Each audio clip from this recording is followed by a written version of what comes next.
Good afternoon. Thank you for joining us here on LemonWire Live. I'm your host, Malachi the Boss. This is the talented Allison Victoria. Allison, thank you for joining us here in the studio. So what we want to do here on LemonWire is we want to support our local artists here in the Indiana area. So if you are here in the Indiana area and you have someone that you feel should be here on LemonWire, please reach out to them. Also subscribe to LemonWire so we can also shine the spotlight and help our local artists here. Allison, I just want to ask you a few questions so you know the people in Indiana get to know you and your music that you create. What genre of music would you say that you fall under? That question, I get hit with that question almost every time I encounter someone, and it's so hard for me. Every time I'm just like, I don't know how to put it in a box, but I know how to. The way that you kind of, picture it is everything with a little bit of soul, just everything with a little bit of soul. So you'll get hip hop with some soul. You'll get pop with some soul, which is what my single is. Like, it's kind of a left field. If you know me, you see me live, you'll get hip hop, R&B, soul. But the single that I released is pop soul. It's everything with a little bit of soul. Awesome. Yeah. I seen you perform, and I was kind of shocked to see you step out of the box and do some flowing, like some rap, like one of your shows. And I was like, wow, okay. I always thought you were more of a younger version of Aretha Franklin to me, like when I seen you perform in other places. So you got a beautiful voice. And how long have you been doing music, and what influenced you to do music?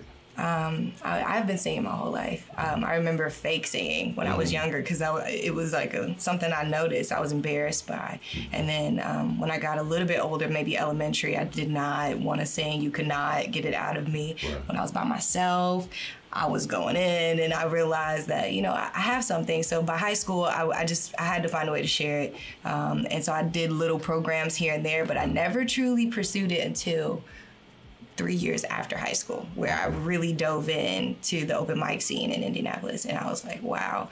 I had seen so many people, just kind of around the city doing their thing in the art scene, but I never really went out myself. And that one time I went, I found everything. But my initial start in music comes back to my family. Okay. My godmother, whom I only met as a child, as a baby, who I never, really got to spend conscious time with. I feel like I soaked up her, her energy. Also, my aunt, like, it's crazy. Her voice is really something that spoke to me. It has a certain tone that just resonates with my soul, and I hear her voice when I sing. So she's another person. So it comes back from my family, and then just. Well, that pretty much clears up the next question I was going to ask is who, when you first listened to music, what is, if you can remember back that far, like that first song that you heard and you was like, oh, I gotta be like that person, or I gotta sing like this. Lauryn Hill. Lauryn Hill. Lauryn Hill. I mean, of course, I really, honestly, it's funny because I listened to what my sister listened to. My sister was a little bit older than me, and she was in the 90s era, so I was getting all of that good stuff. So I listened to all types of music, hip hop, I actually didn't know that Lauryn Hill rapped until I got, a little bit older in high school, and I realized, I'm like, let me do my own little research. And, I honestly, I just didn't know. And that's what made me fall in love with her. I found out how diverse she was. And she's someone that built me and made me feel more confident. And then, of course, and it can sound as cliche as whatever, Beyonce is anybody's idol. I don't care. Because she is genuinely just a superstar, So I feel like I try to be that medium. Like, I'm not as glamorous, I would say. Like, I try not to be, that's just not me. I'm not downing it. It's just not who I'm not the sparkly side of things. I'm a little bit more rough and edgy and rustic. I love it, though. I'm just raw. I'm who I am, and that is my Lauryn Hill side. That's what influenced me most, I feel. Okay. Yeah. And what was the first song that you ever wrote yourself, and who influenced that song, or how or what influenced that song? I feel like I wrote a lot before 2016, which is when I started music, and I scrapped all of that once I actually began professionally performing. I felt just newly inspired by the journey I was on, and I had never completed a song up until that point anyway. So I was like, okay, here we go. I dive in and I start playing the piano and the guitar. And the first song I ever completed was on piano, and it was called Something More. And I thought that was going to be my first single, but it came from a really dark moment in my life that came right in the midst of my senior year. I got burned. I went blind right after that in one eye. It was a lot to handle, and I felt like the world was heavy on my shoulders, and that was my story to tell, you know? And it came out through those chords. Like the moment I heard them, I was like, this is it. Right. And honestly, at that moment, it was crucial because I wasn't accepting much work from other people. I was like, I got a story to tell. Right. I got to get this out. And Something More began that journey to the beginning of my album. So awesome. That one, yeah. And I feel like as an artist, you know, trials and tribulations are what brings out that word out of you. You know, it's what you've been through, and a lot of the times nowadays, the kids nowadays, the music that's coming out doesn't really have a message, like, you know. And so I think it's important to get back to that message, and that's awesome. If you could perform with any artist, present or past, who would it be and why? Okay, so I'm just gonna say Mint Condition. Oh yeah. I don't know if that counts as an artist, but as a whole, okay, I'll just say Stokely. But Mint Condition, I would love to perform with them. That's a famous person. I'm just going up there, but that's a dream because I just love the style of their music and their rawness, and everything just sounds really real when you listen to their music. And the man does everything. Right. I just want to do some harmonies. But there's so many people here in this city that I'm still itching to work with. Well, and that's why I was going to ask too. If you could work with a local artist, who would it be? A local artist, oh goodness, there's so many right now. I don't know if you guys have heard of Baby Ebony. That's someone that he just put the word out that he might have a beat for me, so we're going to work on that. There's let's see. Oh, well, I already released something with Diop, so you guys got to check that out. Diop with New Mistakes. Diop and Mandel just dropped that. But we're constantly working on things. And I'm trying to get Willis to work on something with me, too. Okay. I wish he. And if you were able to perform anywhere, where would you perform? Where, what stage, what city?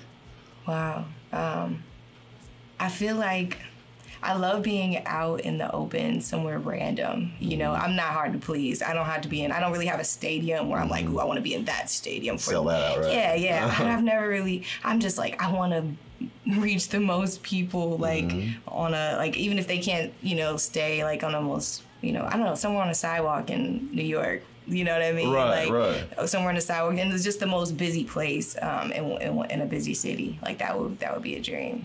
So, yeah.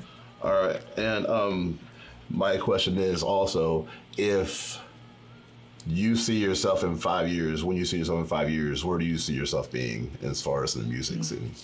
Well, I really, I had to ask myself that recently. I was working at a preschool, and I was working there pretty much full time. Pretty much, it was part time, but it was pretty much full time. Right. And I had to ask myself, do I have what it takes, and do I have the vision and drive enough to pursue this full time, this music, and all these opportunities are here. Am I going to go for it? Right. And I did. So recently, since June. 2019, I've been pursuing music full time and just trying to maintain that. And I've seen that it's more than music, and I've reminded myself that I'm more than just a singer. I'm more than just that vessel. I also have something to say, people to also put on a platform. I found myself, finding other skills that I possess along the way of this journey that's beautiful. So there's a lot in store for the city that I want to do, and other cities like Indy. I see myself doing more events and more things that mean something, more powerful events instead of just concerts. I love concerts, but outside of that, workshops and everything that's just about building self and others, So building that and solidifying it is where I see myself. Okay. And for our viewers, where can they see you next perform at? I think the next thing that I have coming up is release of more content, and just more personal events for the city, like I said. So I can't drop too many gems because nothing's 100% set, but I definitely have a lot working for the city that I want to present more than just myself. It's a lot bigger than me. I'm going to play that role, that behind the scenes role, a little bit for a little while, but I see that it's going to pay off for the city. Okay. All right. And if you had any advice for the artists that are in that limbo stage where they're not sure if music's for them, what advice would that be? Well, I would say just dive into music and put yourself around a variety of artists and people who can help you cultivate your sound and give you honest feedback. I find new inspiration around everyone, every situation.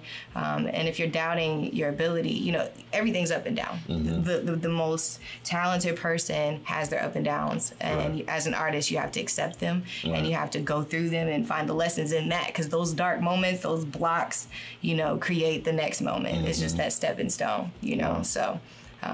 Yeah, it's just figuring out the process. Everybody has a process, and I'm still figuring out mine. So. Right. Well, Allison, thank you for being here. We look forward to seeing you grow and blossom here in Indianapolis and continue to promote and to strive and to be great. All right, thank you. Yeah.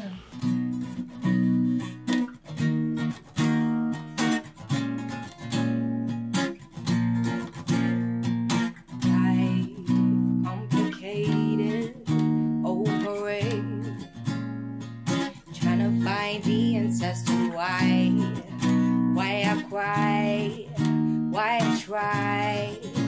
It gets hard sometimes to stand up, to stand out, to stand proud.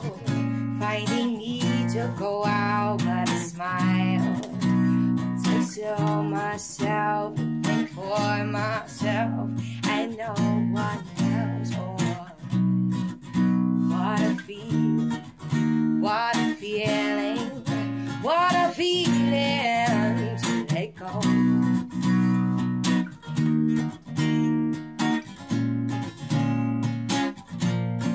So just let go, you don't need it, just believe in you. It can't stop you, you survive the crash, won't you sing and dance over both your hands and let go, let go, let go,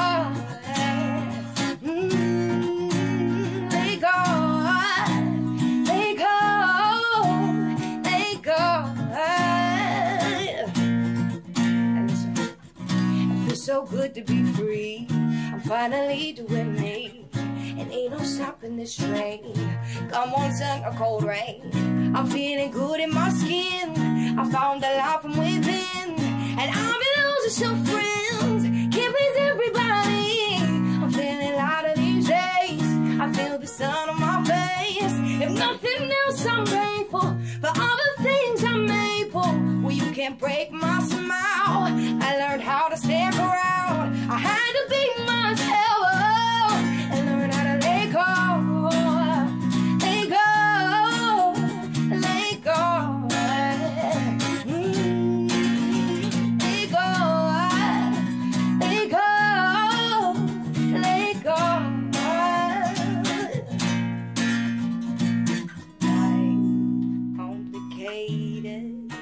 Underrated, and now I found the answers to why I cried, why I tried. All I had to do